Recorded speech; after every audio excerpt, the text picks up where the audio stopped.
So then I sort of swung again, and I kind of lost my virginity. I mean, other stuff happened when I was younger, but like I kind of properly lost my virginity, and I was like, that was so shit. And yeah. So then I kind of swung the opposite way again. I started like basically cross-dressing. I don't know if you can see. I'm like dressed like a kind of like a bit of a gentleman there. Why can't you see the pictures? Well, anyway, got like a bowler hat on and a tie and a suit. And I'm trying to be all tough.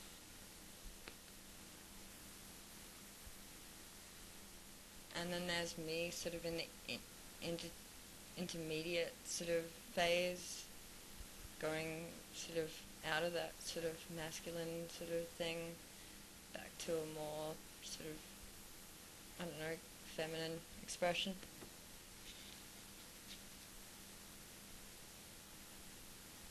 And that was when I was about, I think I was still 17. A lot of shit happened when I was 17. And then there's me at 18. I'm the taller one. It's another girl I had a bit of a crush on. But she had a boyfriend, and I didn't really want to get my heart broken again like I did with the first one. So you can kind of see I'm sort of going back to like the feminine more aspect. Still trying to be pretty and things.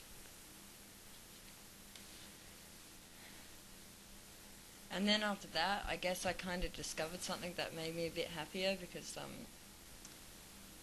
like I started to sort of dress sort of punk goth kind of thing, and that has like a real androgyny to it. So I kind of felt more comfortable with being a girl like that, because like it was also kind of expressing the more masculine sort of side of things at the same time.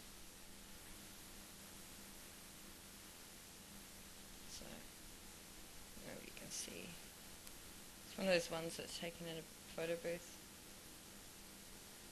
I guess if I pull it back a bit more, you can kind of see. And that's at about, I guess, 19, maybe going on 20. There's me with black hair, sort of edging more to sort of the feminine side of things. But still I kind of felt a bit more safe, because I was kind of tough looking, because I had the black hair and everything. So I did that for a while, and kind of swing between. And then I was really unhappy, and I thought that if I tried to be a normal girl again, that I would be happy. And I knew this girl, and she was like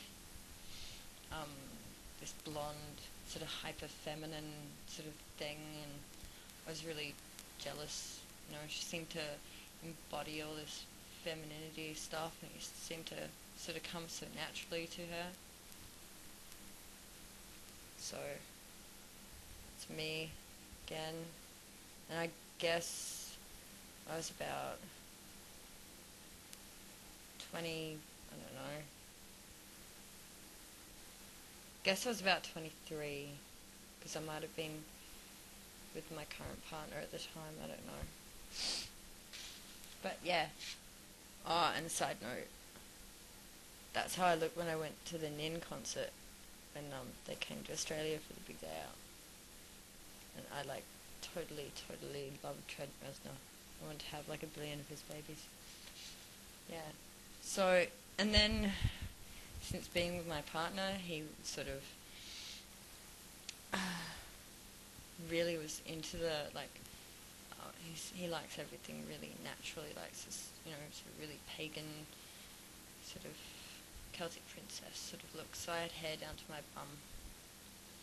But I guess I don't know. And about now, I'm just like, fuck it. I'm just gonna be who I want to be. And sort of, I don't know.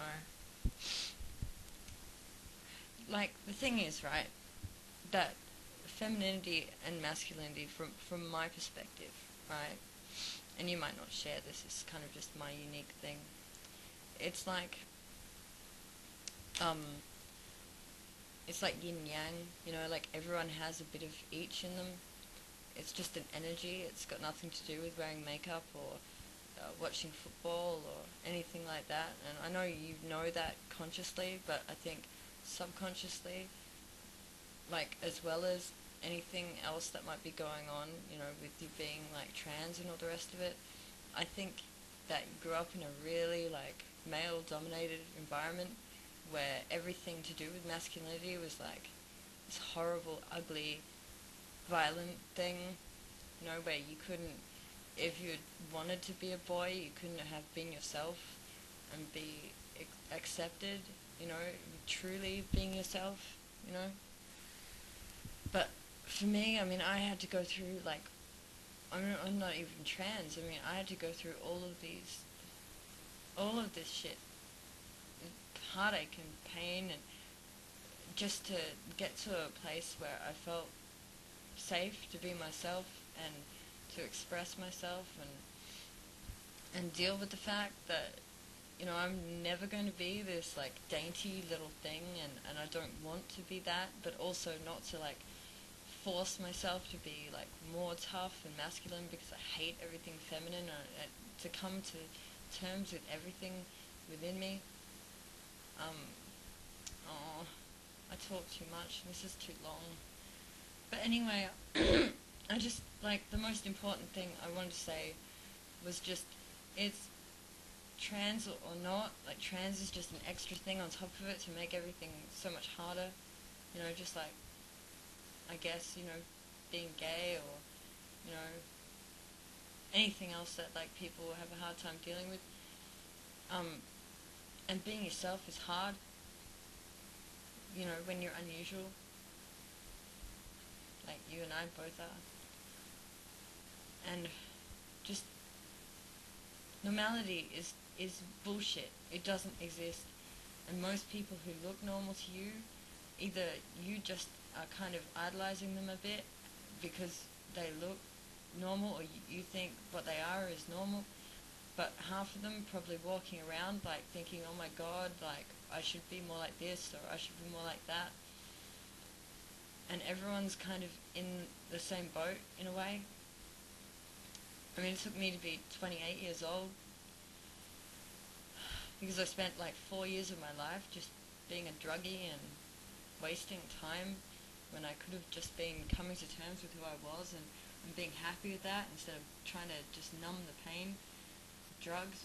So I don't know if this is of any value at all, but I was inspired by your courage, and so I thought I would share some truth of my own, and maybe it'd help, you know? But don't hurt yourself, okay? Just don't, or I'll come to Melbourne and I'll hunt you down, okay? I want to give you the biggest hug in the universe.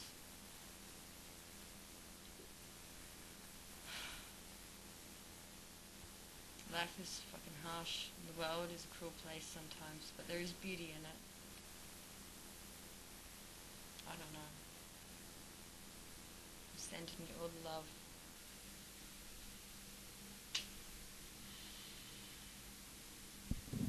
And another thing, just to get this out in the open, don't imagine that what porn is like is what sex is like.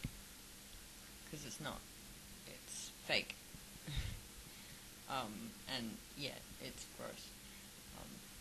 When you make love with someone that you feel deeply for, it will be completely different than porn. I'm sure everyone will tell you that. Yeah, so please don't think that's what it would be like. Anyway, see you, sweetheart.